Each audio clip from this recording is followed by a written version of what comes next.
시청자 여러분, 오늘은 산일전기 이 회사 한번 자세히 보려고 하는데요. 벌써 한 39년 됐죠. 특수변압기 전문 회사입니다. 이게 뭐냐면 선박이나 철도 아니면 플랜트 같이 좀 특수한 환경에 쓰거나 아니면 요즘 많이 얘기하는 신재생 에너지, 데이터 센터, 또 에너지 저장 장치, 그 ESS요. 거기에 맞춰서 딱 주문 제작하는 그런 변압기예요. 네, 맞습니다. 근데 이 회사가 2023년에 미국 시장에 딱 들어가면서부터 성장세가 정말 가파르더라고요. 그쵸. 그건 눈에 띄었죠. 네, 2021년부터 지금 2025년 6월 현재까지 보면 매출이랑 영업이익 둘 다 꾸준히 늘고 있어요. 네, 그 성장세 자체는 저도 인정합니다. 분명 주목할 만해요. 근데 마냥 좋게만 볼 건 또 아닌 것 같아요. 당장 올해 1분기만 해도 그 선적 지원 문제 때문에 매출 일부가 제때 인식이 안 됐잖아요. 아, 네. 그런 일이 있었죠. 앞으로도 이런 문제가 또 없으리란 법이 있을까요? 좀 불안하죠.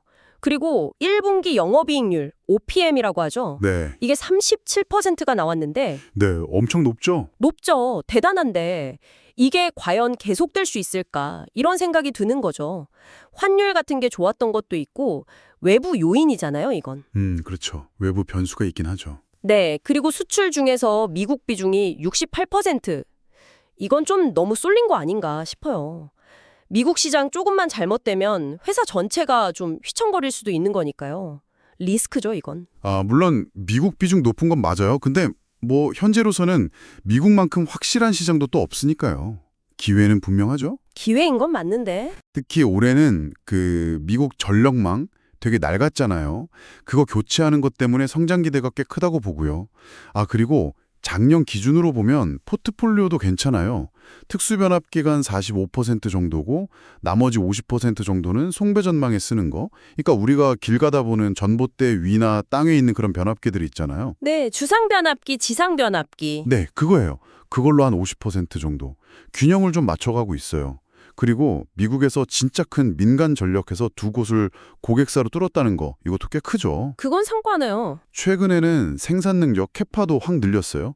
기존에 한 3천억 원 규모였는데 이걸 6천억 원까지 2배로 늘렸거든요. 2배나요? 네, 앞으로 한 3년 정도는 이걸로 쭉 성장하겠다는 계획인데 올해 4천억, 내년에 5천억, 그 다음에 6천억 이렇게 딱 목표치까지 제시했더라고요. 3년에 걸쳐서 6천억이라. 특히 아까 말씀드린 그 송배전망 쪽, 이쪽 성장 가능성이 저는 꽤 커 보이거든요. 아, 그 일반 변압기 쪽이요? 네, 2023년 말에 이제 막 들어가서 아직 그 주요 고객사 안에서 점유율이 되게 낮아요. 한 1%에서 10%. 아, 아직은 미미하네요. 그렇죠. 근데 이걸 최대 30%까지는 늘릴 수 있다고 보더라고요.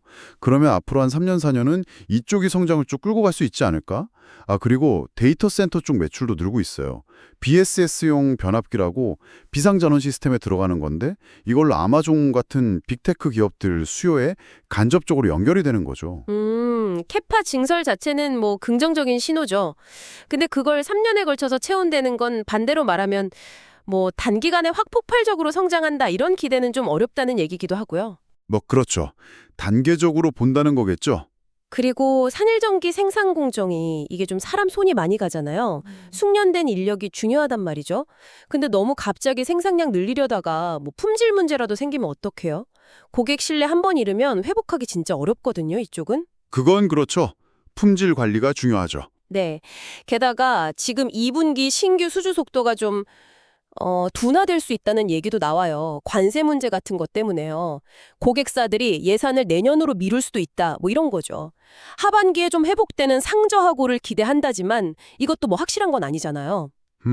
관세 이슈가 있긴 하죠. 그리고 신재생 에너지 쪽 성장률도 좀 봐야 돼요. 22년, 23년에는 100% 넘게 크다가 작년엔 5% 성장했어요. 확 꺾였죠. 아, 그건 좀 차이가 크네요. 네. 이게 미국 대선에서 트럼프 전 대통령 당선 가능성 이런 정치 변수가 벌써 영향을 준 거 아니냐 이런 분석도 있고요. 앞으로도 계속 불확실 요인이 될 수 있죠. 올해 목표가 10% 성장이라는데 글쎄요. 이것도 좀 보수적으로 봐야 할 수도 있어요. 정치 변수는 참 예측이 어렵죠. 그렇죠. 거기에 관세, 원자재 가격 이런 외부 요인도 계속 신경 써야 하고 또 내부적으로는 그 이 공장 증설한 거 생산성이 언제쯤 안정될 거냐 이것도 중요해요. 한 7, 8월 예상한다는데 이것도 지켜봐야죠. 수익성에 다 영향을 주니까요. 네, 여러 변수가 있긴 하네요. 하지만 또 경쟁사랑 비교해보면 산일전기만의 강점도 뚜렷해요. 주력인 특수 변압기는 국내에는 딱히 경쟁자가 없다고 봐야 하고요. 진출할 수 있는 시장 자체가 훨씬 넓죠. 특수변압기 쪽은 그렇죠. 초고압 변압기 같은 경우도 막 대규모 시장보다는 철도처럼 딱 특정 수요층, 니치마켓을 공략하는 전략이고요. 그리고 미국 말고도 유럽이나 일본 고객사랑 이미 뚫어놓은 길, 레퍼런스가 있으니까 나중에 다른 지역이 더 매력적으로 보이면 그쪽으로 좀 더 힘을 실을 수도 있고요. 유연하게 대응할 수 있다는 거죠. 다른 지역 레퍼런스가 있다는 건 장점이네요. 네. 그리고 앞으로 송배전망 제품 비중이 늘어나도 생산량이 많아지면 비용이 줄잖아요. 그 규모의 경제 효과 때문에 OPM, 영업이익률을 지금 수준으로 유지하거나 오히려 더 높일 수도 있다. 이런 분석도 있어요. 글쎄요. 특수변압기라는 니치마켓에서는 그게 통했을지 몰라도 이제 주력으로 삼겠다는 송배전망 시장은 좀 다르죠. 거기는 상대적으로 표준화된 제품들이 막 경쟁하는 곳인데 여기서도 기존처럼 막 30% 넘는 그런 높은 수익성을 계속 가져갈 수 있을지는 저는 좀 의문입니다. 시장 성격이 다르긴 하죠. 그리고 지이나 지멘스 같은 큰 회사들은 보통 공급사를 한 3, 4군데 정도 두잖아요. 위험 분산 차원에서 한 회사의 물량을 막 50% 이상씩 몰아주고 그러진 않아요, 잘. 그러니까 고객사 내 점유율 높이는 데도 분명 한계는 있을 거란 말이죠. 네, 그것도 고려해야 할 부분이겠네요. 정리해보면 산일전기는 미국 전력망 현대화라는 큰 흐름에는 잘 올라탄 것 같아요. 그렇죠. 그건 분명해요. 하지만 동시에 미국 의존도가 높고 또 정치 상황이나 관세 같은 외부 변수에 좀 취약한 면도 있고요.